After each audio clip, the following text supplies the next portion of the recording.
Meus caros irmãos e irmãs, como é bom podermos nos reunir para celebrarmos a Eucaristia, esta ação de graças, na qual Deus se fala para todos nós, revela-se para todos nós através da sua palavra, nos instruindo assim para que possamos, a cada dia mais, viver segundo a sua vontade. E depois, na Eucaristia, temos a oportunidade de poder saciar a nossa fome espiritual com o corpo e o sangue de Jesus. Esse nosso alimento é que vem fazer com que possamos fortalecer a cada dia mais. Mesmo nossos irmãos que nos acompanham através da TV, das redes sociais, eles também podem sentir essa presença de Jesus no coração. Quando nós fazemos essa nossa oração na nossa intimidade, fazendo a nossa comunhão espiritual. Então assim nós entramos nesse universo com Deus, porque deixamos Deus agir sobre cada um de nós. E quando então ouvimos a sua palavra, nós alimentamos dela também, a gente vai como a liturgia de hoje, faz-nos questionar quais estão sendo as minhas prioridades para que eu possa viver o reino de Deus.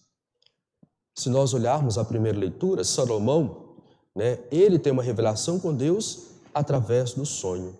E Salomão, ele herda o reino do seu pai Davi, que reinou até mais ou menos 972 a.C.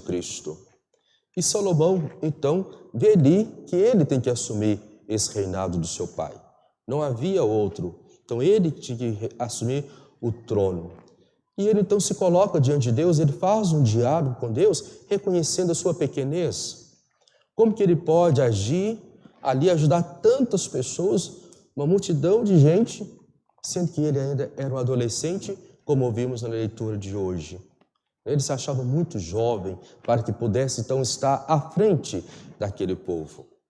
E Deus, então, percebe o coração dele, lhe dá, então, uma sabedoria. Ele se torna, então, esse exemplo sábio de poder comover Deus, de como deixar Deus agir conforme a sua vontade. E Deus, então, faz com que Salomão se sinta forte, para que possa governar aquele povo. E depois, no Evangelho, que acabamos de ouvir também Mateus, encerrando essa parte do Evangelho das parábolas, a gente está ouvindo todos esses dias as parábolas, e aqui então ele encerra esse capítulo mostrando todas as parábolas. E aqui Jesus então coloca exatamente o que era preciso. Quando o homem percebe que havia um tesouro escondido no certo campo, o que ele faz? Ele fica calado. Ele viu que aquilo era precioso para ele. E ele dá um jeito para que possa adquirir aquele campo. Depois Jesus faz a outra comparação, como um comprador que procura pérolas preciosas. Quando encontra uma pérola de grande valor, ele vai e vende todos os seus bens e compra aquela pérola. Então a gente vê também que Jesus mostra essa administração desses, como que eles procuraram fazer e perceber qual é a importância para eles. O que era preciso fazer com que eles pudessem realmente conseguir aquele campo, aquela pérola.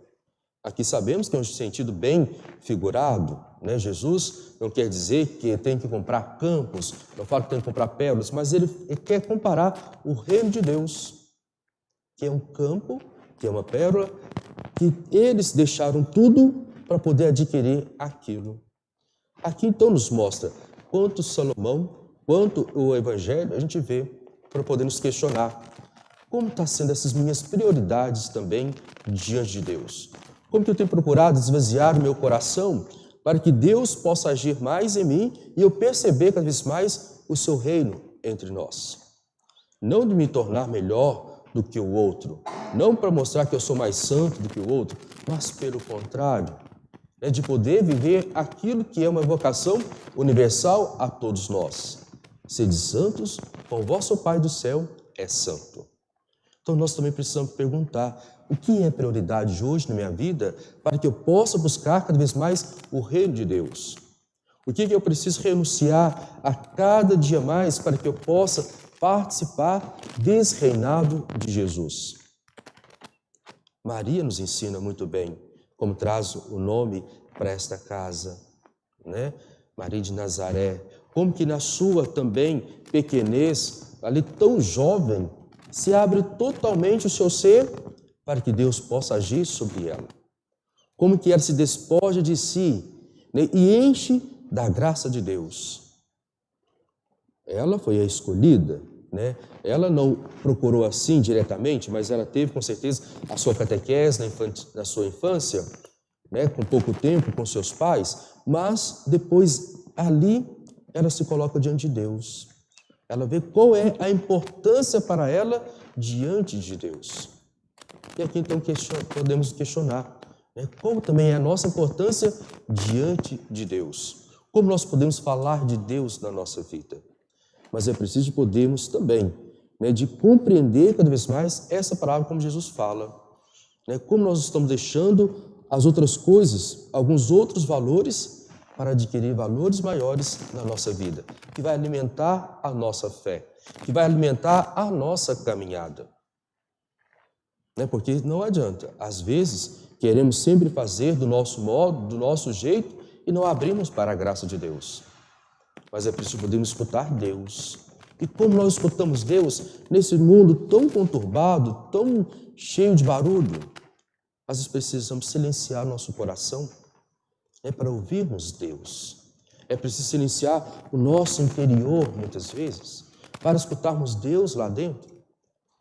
Porque a gente pode dizer, nossa, escutei a palavra de Deus, nossa, o evangelho de hoje foi tão bonito, mas veio só até aqui. Eu ouvi pelo ouvido, não ouvi pelo coração, eu não coloquei em prática, eu não procurei fazer mesmo qual é a vontade de Deus na minha vida. Então que assim possamos a cada dia mais buscarmos viver segundo a vontade de Deus. Porque como nós rezamos, seja feita a tua vontade. E qual é a vontade de Deus? Primeiro, que nós não percamos pelo caminho. Ele quer que sigamos cada vez mais firmes no nosso propósito. A segunda, de que podemos amar cada vez mais. Viver um amor incondicional. Não esperar nada em troca, mas saber que eu estou amando meu irmão porque Deus se encontra nele também. Então que assim possamos a cada dia mais também buscar esvaziarmos de nós, como Maria fez, para enchermos cada vez mais da graça de Deus. Então que Maria, nossa mãe, nos ajude também a cada dia mais a acolhermos essa palavra de Deus, enchermos do Espírito Santo, onde que Ele possa cada vez mais produzir flores e frutos em cada um de nós. Louvado seja nosso Senhor Jesus Cristo. Para